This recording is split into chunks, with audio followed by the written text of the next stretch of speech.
de Marcos 10, versículos 35 al 45. Así que si pueden, por favor, si tienen una Biblia a mano, ábranla, por favor, en Marcos 10, versículos 35 al 45. Y si no tienen una Biblia, vaya y búsquela, porque de eso es que vamos a hablar.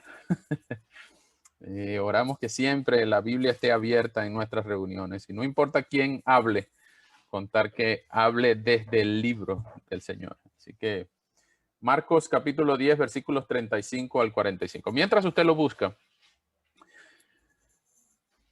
permítanme recordarles, o mejor dicho, reflexionar juntos en cuántas novelas, cuántas historias, cuántas películas, cuántos libros, cuántas historias hemos leído, hemos sabido de cuando muere un papá o una mamá y los hijos se pelean por la herencia. Incluso, no solamente en las historias de ficción, sea novela, sea historia, sea drama, nosotros también hemos visto en la vida real hijos, y ojalá que no sea el caso de tu familia, hijos que se pelean y el viejo no se ha terminado de morir cuando los hijos ya se están peleando porque a mí me queda esta casa, a mí me queda el carro, a mí me queda aquel negocio, a mí me queda aquella propiedad, a mí me queda la cuenta del banco. Y todavía no se ha terminado de morir la viejita cuando ya se están peleando los hijos por la herencia. Eso es bien triste, ¿verdad? Eso es bien triste porque se nota, o mejor dicho, se hace evidente que esos hijos, no todos los hijos, que esos hijos no querían a papá y a mamá por quien era, sino por lo que les daba, o por los beneficios, o por los logros, o por las propiedades, o por las bendiciones que les daba. Entonces, no debe ser así entre nosotros. No hay permiso para que los cristianos se peleen por las propiedades de sus padres. Mira, mucho menos que los hermanos de la iglesia se peleen por las propiedades que es del Señor. Hoy vamos a hablar de un caso justamente parecido, típico de una novela mexicana, venezolana o latina. Típico de esas novelas donde la sirvienta se casa con el hijo adinerado y entonces se pelean por la herencia a los demás y se crea una tensión entre ellos porque a mí me toca la herencia, a mí me toca la herencia.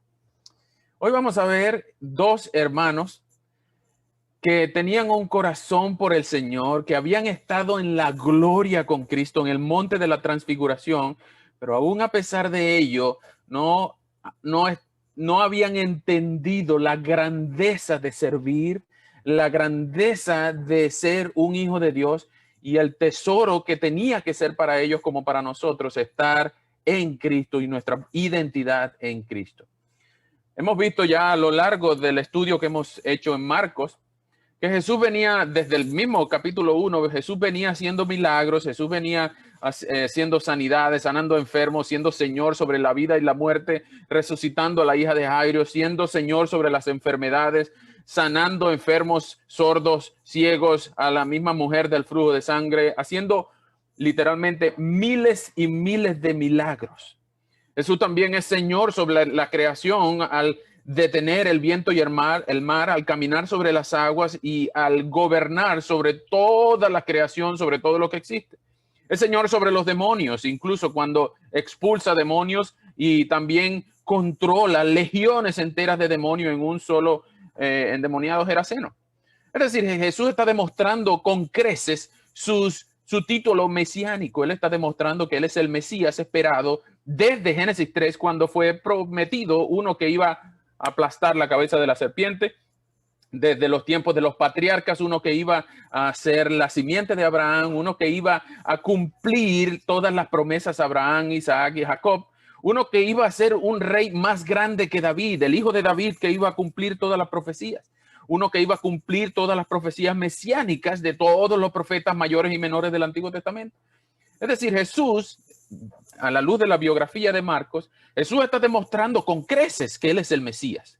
Sin embargo, todos estos títulos y todas estas evidencias de que Él es el Mesías, Él de repente Ya dos veces anteriores, en el capítulo 8 y en el capítulo 9, Jesús empieza a decirle a sus discípulos que él tiene que morir, que él tiene que ir a Jerusalén, que él tiene que ser entregado en las manos malvadas de los principales sacerdotes, que él tiene que ser entregado a muerte, que él va a ser lacerado, que él va a ser escupido. Jesús ya le está diciendo que él tiene que sufrir mucho, porque Jesús ya sabía cuál era su propósito en la vida. Él vino para morir y para dar su vida en rescate por muchos. Ahora, los discípulos no entendían eso. Y es muy fácil para nosotros decir, oye, pero qué discípulo tan bruto. ¿Cómo se le ocurre no entender si Jesús se lo estaba diciendo en griego llano? O se lo estaba diciendo clarito. Se lo estaba diciendo ya. Esta es la tercera vez que se los va a decir en los últimos 3 capítulos. Pero ustedes tienen que entender quiénes pensaban los discípulos y la gente de aquella época, los judíos de aquella época, que iba a ser el Mesías. El Mesías para ellos iba a ser el gran libertador político que iba a liberarlos del imperio romano, el que iba a quitarles de encima la bota de la opresión política y militar de Roma.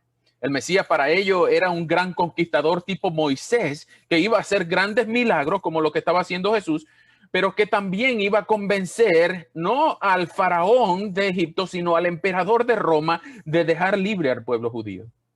Entonces, ese era el Mesías esperado para ellos en ese momento y muy particular, momento histórico muy particular. Ahora, vengan conmigo, por favor, a Marcos 10, versículos 35, perdón, vamos a leer desde el 32, porque Jesús vuelve a anunciar su muerte. Yo he titulado este sermón El privilegio de servir, y ya van a notar por qué. El privilegio de servir. Iban por el camino subiendo a Jerusalén, y Jesús iba al frente de los discípulos, los cuales estaban asombrados y lo seguían con miedo. Volvió entonces a llevar aparte a los 12 y comenzó a decirles lo que le iba a suceder. Como pueden ver, ahora vamos camino a Jerusalén, y el Hijo del Hombre será entregado a los principales sacerdotes y a los escribas, los cuales lo condenarán a muerte y lo entregarán a los no judíos.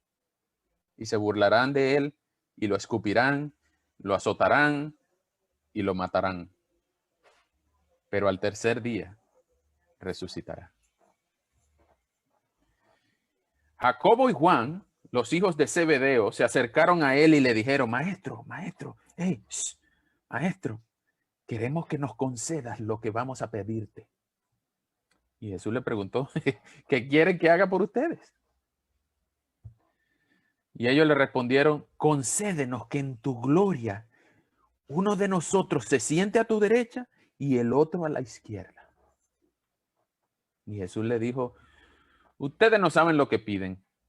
¿Acaso pueden beber del mismo vaso del que yo bebo o ser bautizados con el mismo bautismo que voy a recibir? Y ellos dijeron, sí podemos. Y entonces Jesús les dijo, a decir verdad, beberán del vaso que yo bebo y recibirán el mismo bautizo que voy a recibir. Pero no me corresponde concederles que se sienten a mi derecha o a mi izquierda, pues ya es de aquello para quienes está preparado. Cuando los otros 10 oyeron esto, se enojaron contra Jacobo y Juan. Pero Jesús los llamó y les dijo, como ustedes saben, los gobernantes de las naciones las dominan y los poderosos les imponen su autoridad. Pero entre ustedes no debe ser así. Más bien aquel de ustedes que quiera hacerse grande, será su servidor. Y aquel de ustedes que quiera ser el primero, será su esclavo.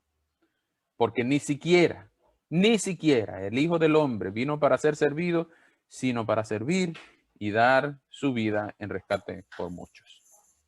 Wow. Vamos a orar.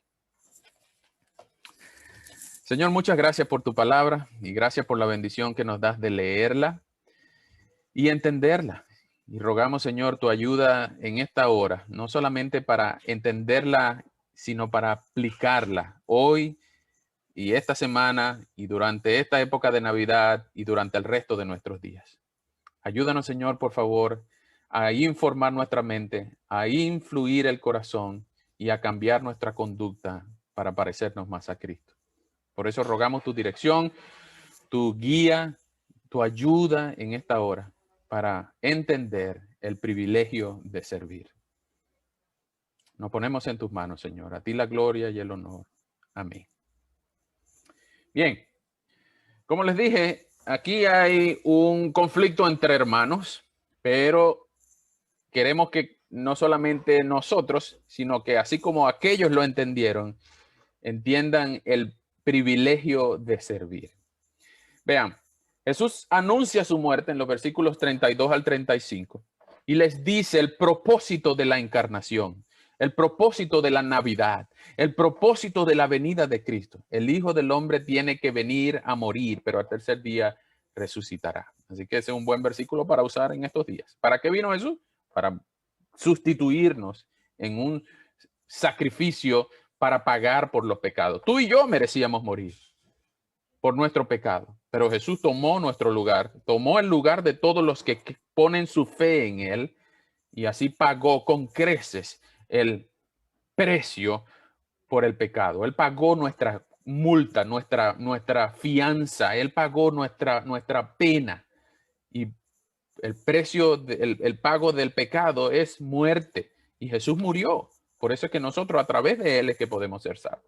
Entonces Jesús anuncia su muerte entre los versículos 32 al 35, pero pasa algo. Ojo, que no es primera vez que pasa. Jesús anuncia su muerte por tercera vez, pero este conflicto entre hermanos, esta vez que ocurre, es la segunda vez que ya ocurre. Ustedes pueden volver al capítulo 9, versículo 33, y ya Jacobo y Juan y los otros discípulos venían en el camino discutiendo ¿qué? ¿Qué venían discutiendo en el 9:33? Discutían entre ellos, en el versículo 33, ¿qué tanto discutían en el camino? Le preguntó Jesús. Y ellos se quedaron callados, esto es avergonzados, porque en el camino habían estado discutiendo quién de ellos era el más importante. Es decir, Jesús no se había terminado de morir, así como el viejo de la novela. Y ya estos estaban discutiendo quién es que iba a ser el sucesor, quién es que iba a ser el heredero, quién se iba a quedar con el negocio, quién se iba a quedar con los beneficios. Es increíble. Ahora, como les dije, esto es segunda vez que ocurre en el 9:33 y ahora en el 10:45 pasa. Pero tristemente no va a ser la última vez que ocurre. Ellos también estaban discutiendo quién iba a ser el mayor, quién iba a ser el sucesor, quién iba a ser el heredero. La misma noche en que Jesús fue entregado durante la última cena. Por lo tanto, esta segunda vez en que los discípulos pelean entre ellos a ver quién iba a ser el heredero, es la segunda vez que ocurre y no va a ser la última. Vamos a ver en detalle qué fue lo que pasó y cómo lo vamos a aplicar en nuestra vida. ¿Okay? Esas son las dos únicas cosas que vamos a hablar rápidamente. ¿Qué fue lo que pasó y cómo lo vamos a aplicar en nuestra vida? Lo primero es que vemos que Jacobo y Juan, los hijos de Zebedeo, estos eran hermanos, que habían estado con Jesús en el monte de la transfiguración, junto con Pedro, vienen aparte y le dicen a Jesús, hey Jesús, nosotros queremos que tú nos pongas de vicepresidente, de primer vicepresidente y segundo vicepresidente del cielo. Cuando tú llegues allá en la gloria, bueno, que tú nos pongas así, uno ahí a mano derecha y el otro a mano izquierda. Gracias a Dios no pelearon por quién iba a estar a la derecha y quién iba a estar a la izquierda, pero por lo menos se pusieron de acuerdo. Con tal cualquiera de los dos lados es suficiente. Pero imagínate esa presunción que tenían estos muchachos. Y estos no son cualquiera de los, digamos, de los discípulos ignorados. No, estos son los del círculo íntimo de Jesús, los que habían estado con él en el monte de la transfiguración. Juan, que escribió 5 libros, se estaba peleando para que él fuera la mano derecha de Jesús, no aquí en la tierra, sino en el cielo. Dense cuenta cuando estés en la gloria, dice el versículo 37. Cuando estés en la gloria. Y esto se llama el pecado del orgullo. Este es el pecado del cual todos los seres humanos sufren. Todos, especialmente nosotros los hombres. Todos los seres humanos sufrimos de orgullo. Y aquel que diga que no sufre, está crónico. Está sufriéndolo más que nada. Porque no solamente lo sufre, sino que ignora que lo sufre. Porque es lo inverso que la humildad. La humildad se acaba cuando se reconoce. pero el orgullo se engrandece cuando se ignora. Entonces nosotros tenemos que darnos cuenta que estos muchachos no eran peores que nosotros. Si nosotros hubiéramos estado en la condición de ellos, posiblemente también hubiéramos pedido lo mismo. Y le piden a Jesús la primera vicepresidencia y la segunda vicepresidencia del cielo. ¿No fue por eso que expulsaron a Satanás? ¿No fue por eso que Proverbios 6, creo que el 17, sí, Proverbios 6, 17, lista una serie de 6 cosas y hasta 7? Vamos a buscarlo, Proverbios 6, 17.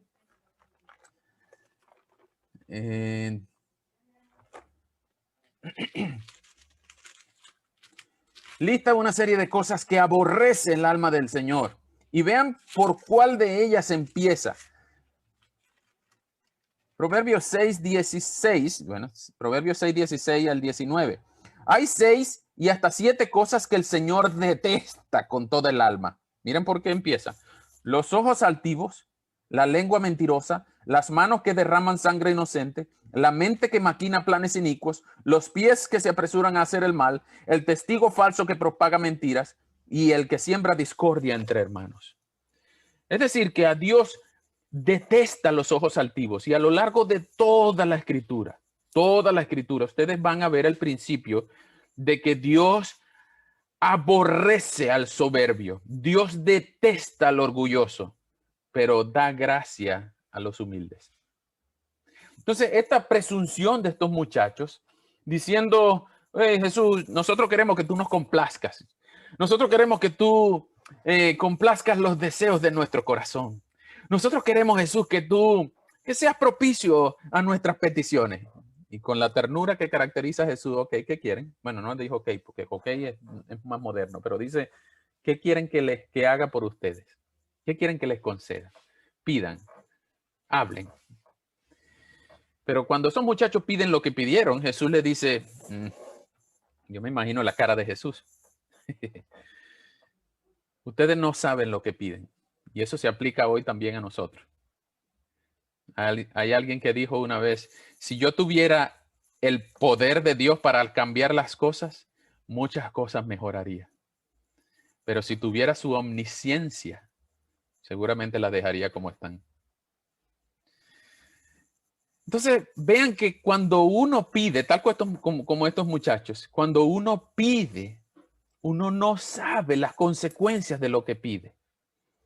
Por eso uno debe orar que se haga la voluntad de Dios en nuestra vida y rogar al Señor que incluso mis peticiones más nobles sean filtradas por su voluntad para que no se haga lo que yo quiero, sino lo que tú quieres, Señor.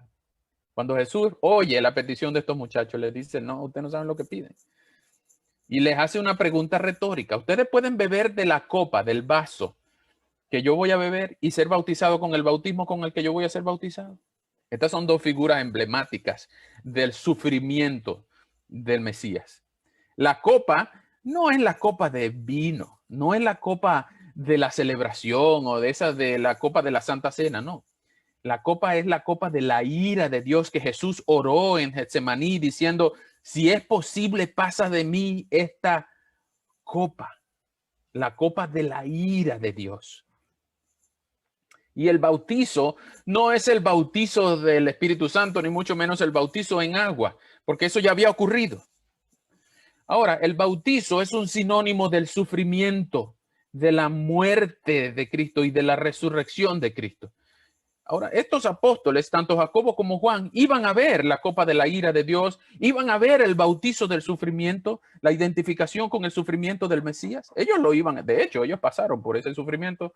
Jacobo fue decapitado por los romanos, por Herodes, y Juan fue intentado ser hervido, fue exiliado a Pasmos, fue tratado de ser envenenado, pero ninguno de esos intentos de matar a Juan fueron exitosos, sino que a lo último fue desterrado a una isla donde escribió el Apocalipsis.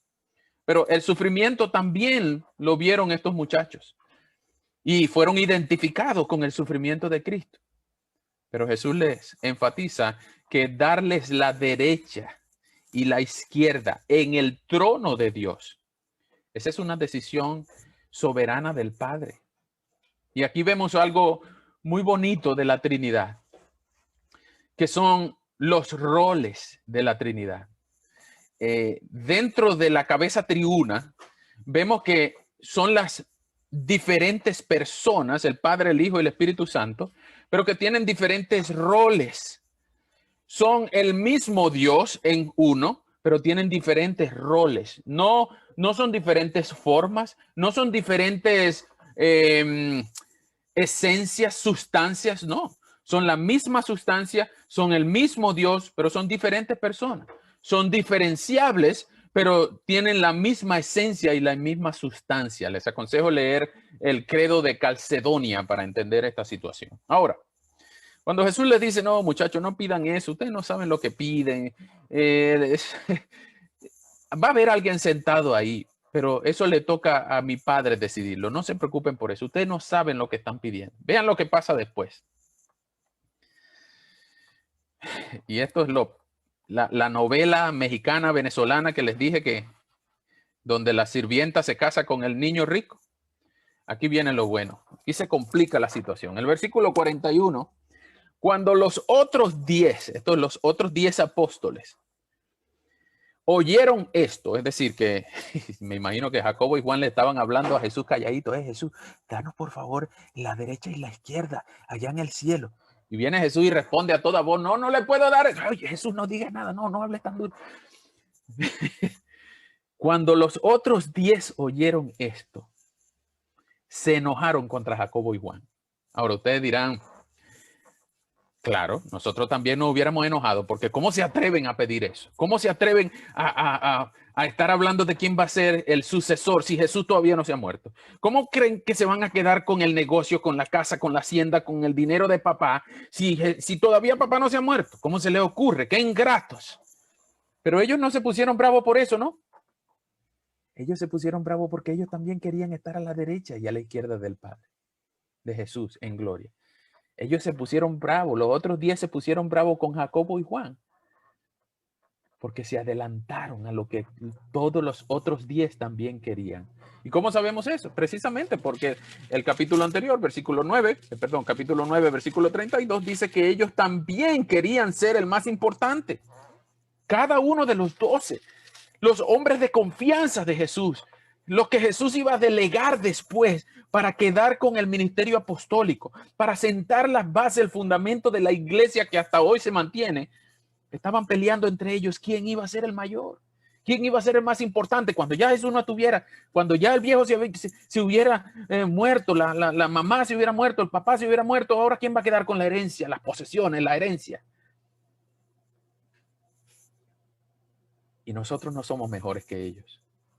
Si nosotros hubiésemos estado allí, seguramente también hubiéramos peleado por decir, tú no, me toca a mí, yo tengo más méritos que tú, o yo soy mejor que tú, yo estudié más, yo soy mayor, yo soy hombre, o yo soy del linaje de fulano, o yo tengo esta nacionalidad, o yo tengo más tiempo aquí, o yo conocí a Jesús primero, o yo tengo, y en vez de considerar a los demás como superiores a mí mismo, a veces nosotros somos yoyos, hablando más de yo, yo merezco, yo soy, yo tengo, yo puedo, yo hago, en vez de considerar a los demás mayores que nosotros mismos, como dice Filipenses 2:3. Ahora, Jesús sigue en su clase, en su cátedra, para enseñarles lo que es el servicio, diciéndoles, ustedes tienen que imitarme a mí. ¿Cómo les dice eso?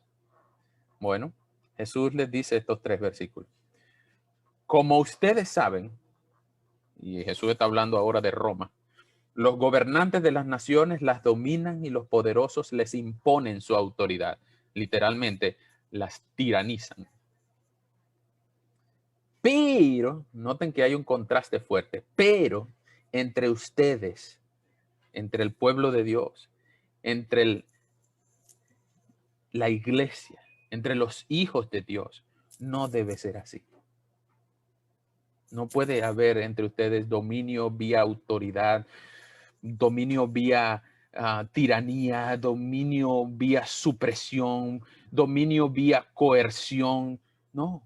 debe más bien ser el gobierno del servicio, el gobierno del amor que Jesús vino a ejemplificar. En el versículo 43 dice, más bien aquel de ustedes que quiera hacerse grande será su servidor, y aquel de ustedes que quiera ser el primero será el esclavo de todos. Es decir, en el reino de los cielos las cosas funcionan exactamente al revés que en el reino de la tierra, en los reinos de la tierra. En los reinos de la tierra, el más grande es aquel que hay que servir, aquel que manda. Pero en el reino de los cielos es al revés. Es el que sirve el más grande. Es el esclavo. Y esa palabra servidor es justamente esclavo. No lo eufemizan diciendo es un servidor. No, es un esclavo. Esclavo es por eso que la relación entre Dios como Señor y nosotros como su esclavo requiere que nosotros aceptemos a Dios como Señor. Pero es un Señor que no es malo, es un Señor que todo esclavo quisiera depender de él. Es amo esclavo, Señor siervo. Por eso es que nosotros tenemos que entender que la única relación que salva es depender del amo como esclavos, depender del Señor como servidores, como siervos. Y en el reino de los cielos, el Señor es el que vino a lavar los pies. Ustedes van a ver en Juan 13, cuando Jesús, en vez de ponerse en el trono, en la silla presidencial, él se puso una toalla y tomó un lebrillo. Y dijo, yo estoy aquí como el que sirve. Yo quiero lavarle los pies a ustedes. Y nosotros debemos entender que el privilegio de servir es el privilegio de imitar a Cristo en todas sus actitudes. Nos dice Filipenses 2 que no teniendo el ser igual a Dios como cosa que aferrarse, se humilló a hacerse como uno de nosotros y estando en la condición de hombre, sufrió una muerte horrible, una muerte de cruz y resucitó al tercer día, por supuesto, y ascendió a la gloria. Por lo tanto, el Señor Dios le dio un nombre que es sobre todo nombre, para que ante el nombre de Jesús toda rodilla se doble y toda lengua confiese que Jesucristo es el Señor, para gloria de Dios Padre.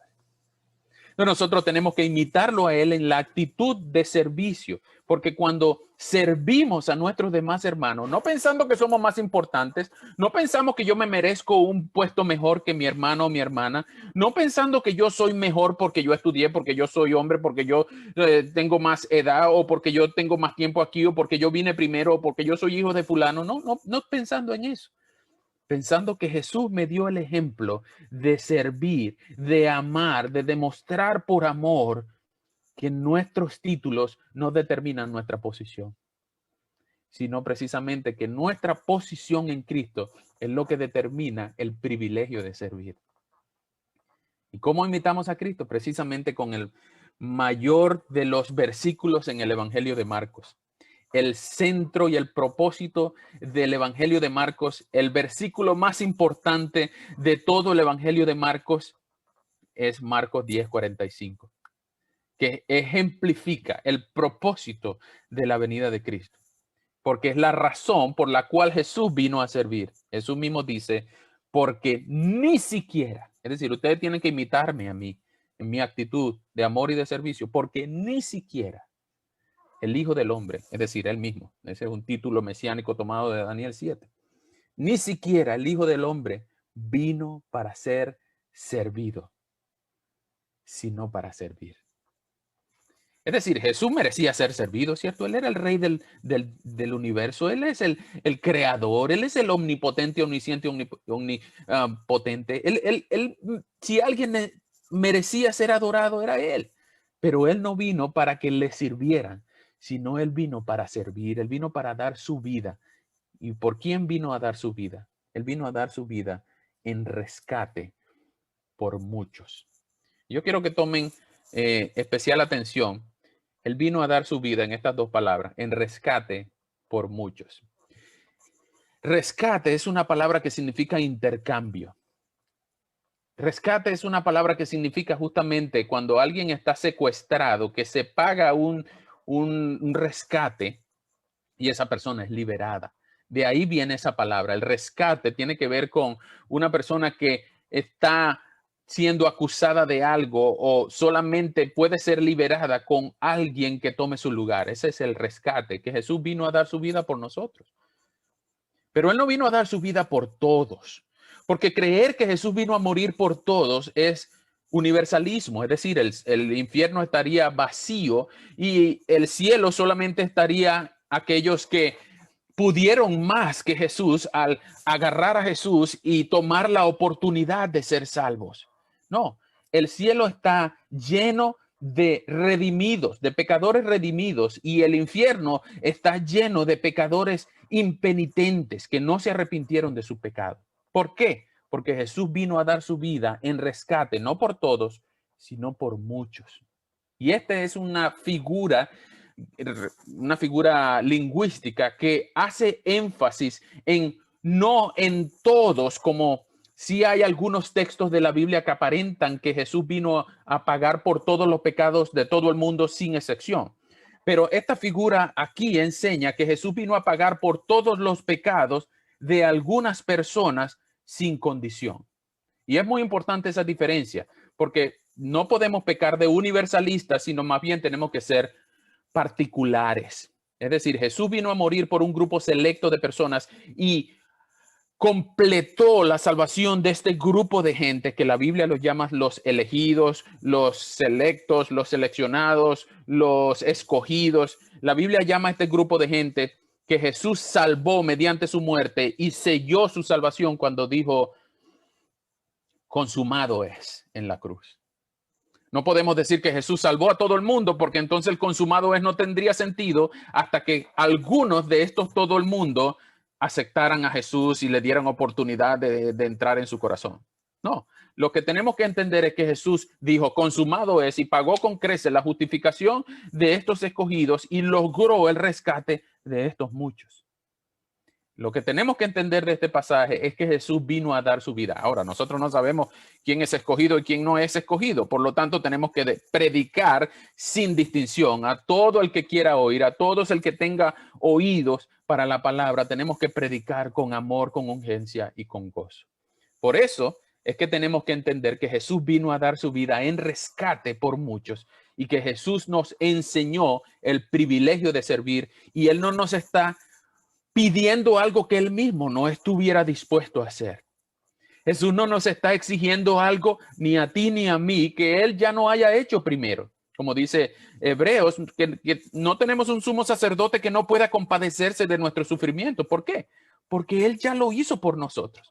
Él sabe nuestras lágrimas, él sabe nuestros sufrimientos, él sabe incluso nuestro orgullo. Él sabe nuestras tentaciones, él sabe nuestras debilidades, él sabe nuestros batallas mentales. Él sabe nuestras luchas emocionales. Él sabe nuestras propias decepciones, nuestras limitaciones. Él sabe nuestras penas, nuestras vergüenzas, nuestros fracasos, nuestras luchas. Él sabe todo eso. Y aún así, Él nos dice que sean imitadores de Él cuando quieran servir a sus hermanos. Imítenlo a Él, porque Él no tomó la silla presidencial, sino la toalla y el lebrillo. Él vino a dar su vida. Nosotros también debemos dar nuestra vida por nuestros hermanos. Ahora, ¿cómo aplicamos este texto a nuestra vida?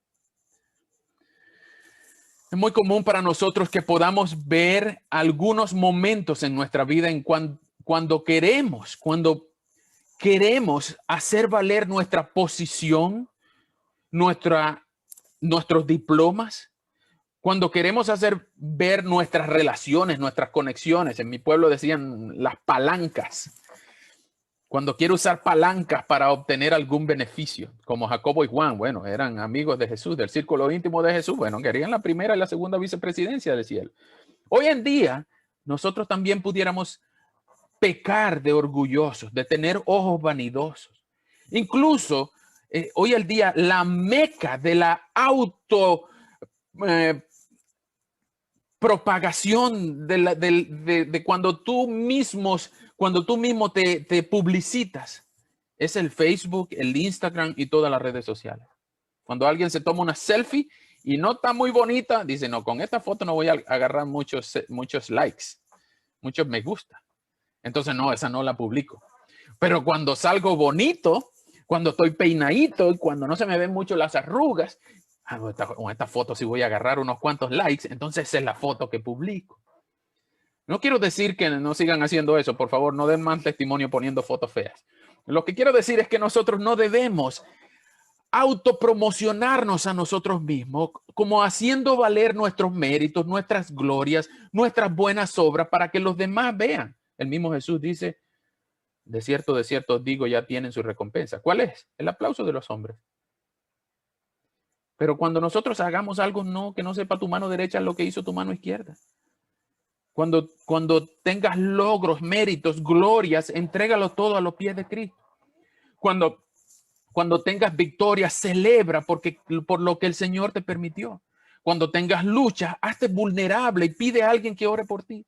Cuando estés enfermo, llama a otro para decir, hey hermano, estoy atravesando por esta situación, por favor, ¿puedes sostener mi alma en estos momentos? Cada vez que nosotros nos enorgullecemos y no pedimos ayuda en el momento de la necesidad o en el momento de la victoria, nos creemos más que los demás por haber logrado algo, estamos pecando de lo mismo que Jacobo y Juan están pecando aquí. De orgullo, de vanidad, están pecando de vanagloria, están pecando de pretender amar a Dios más por los beneficios que nos da que por lo que quién es el benefactor. Así que nosotros hoy en día podemos pensar, por ejemplo, en nuestro calendario, en nuestro presupuesto, en la administración de nuestro tiempo, de nuestro dinero, que es un reflejo fuerte de quién de verdad creemos que es Dios para nosotros. ¿Está tu calendario más enfocado en actividades que no tienen nada que ver con el reino de Dios? ¿Está tu presupuesto enfocado en gastos o en inversiones o en actividades que no tienen nada que ver con el reino de Dios? ¿Tú piensas que por solo dar el 10% ya tú puedes usar el otro 90% como tú quieras? Si Dios es el que te da el 100%, ¿por qué no pedirle sabiduría a Él para saber cómo administrarlo? Igual tu calendario, tu tiempo, tu vida, tu creatividad, tus dones, tus alegrías, tus capacidades, tu trabajo, tu familia, tus posesiones, todo lo que tú eres y posees, entrégalo a los pies de Cristo. Y no pretendas que tú mereces más por lo que tienes, por lo que eres o por lo que haces, que como Dios ya te ha amado antes de la fundación del mundo. ¿Sabes? Tú no podrás hacer que Dios te ame más o menos de lo que ya te ama. Él te amó con un amor eterno. Y tu posición en Cristo, si tú eres uno de los hijos de Dios, tu posición en Cristo está tan asegurada que tú no necesitas ser la mano derecha o la mano izquierda de Jesús en el cielo para estar en el cielo. Aunque sea el barrendero del cielo, es mucho más bendito que el vicepresidente del infierno. Así que ustedes anímense, hermanos, anímense a no buscar cargos, no buscar posesiones, no buscar posiciones en el reino de los cielos, sino que ustedes mismos entreguen su vida en las manos de Jesús, dando el mismo ejemplo, imitando a Jesús en el privilegio de poder servir al pueblo de Dios en el lugar que Dios te ha dado. Anímate a dar el ejemplo que Jesús nos enseñó, porque Él mismo nos dio su ejemplo. Permítame terminar con las letras de una canción. No la voy a cantar, pero quiero que ustedes, luego de terminar este tiempo juntos, busquen esta canción y mediten, no solamente en el texto, sino en esta canción, que es un himno que se llama Mi vida di por ti, que ejemplifica el ejemplo que Jesús nos vino a dar. Y Él no nos está, una vez más, Él no nos está pidiendo nada que Él mismo no haya estado dispuesto a hacer. Él mismo se puso como ejemplo para el privilegio de servir. Mi vida di por ti es un himno bellísimo. Dice así: mi vida di por ti, mi sangre derramé. Por ti inmolado fui, por gracia te salvé. Por ti inmolado fui. ¿Qué has dado tú por mí? Mi celestial mansión, mi trono de esplendor dejé por rescatar al mundo pecador. Si todo yo dejé por ti, ¿qué dejas tú por mí? Reproches, aflicción y angustias yo sufrí. La copa amarga fue que yo por ti bebí. Reproches yo por ti sufrí. ¿Qué sufres tú por mí?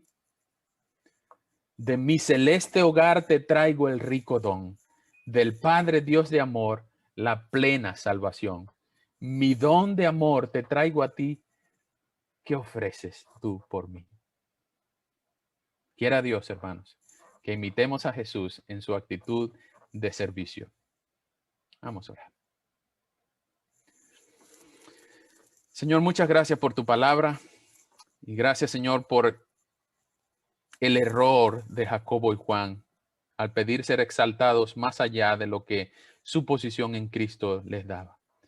Líbranos, Señor, a nosotros de exigir beneficios por estar en tus manos, en tus brazos, sino más bien, por favor, ayúdanos a imitar el ejemplo del servicio de Cristo que vino a dar su vida por muchos, a rescatar con efectividad, con eficacia, todos aquellos que Él vino a salvar. Todos los que pongan su fe en Él como sustituto. Él fue su rescate. Y rogamos, Señor, que este mensaje sirva de esperanza en esta Navidad, que Él se encarnó como un bebecito. Pero ¿quién pensó que ese bebecito moriría en la cruz y resucitaría de aquella tumba fría y ascendería al cielo para recuperar el trono del cual vino? Pero no solo dejó su trono, sino que fue el sustituto de todos aquellos que creerían en Él. Señor, te rogamos, por favor, que este mensaje sirva para ayudarnos a entender el privilegio de imitar a Cristo en su actitud de servicio y nos demos entero en cuerpo y alma para servir a nuestros hermanos, a nuestras iglesias y a todo el reino tuyo en esta tierra hasta que tú decidas venir a buscarnos. Danos, Señor, por favor, la bendición de entender el sacrificio de Cristo, de entender la victoria de la resurrección y de poder vivir para ti el resto de nuestros días de este lado del cielo. Te amamos, Señor. En el nombre de Jesús. Amén.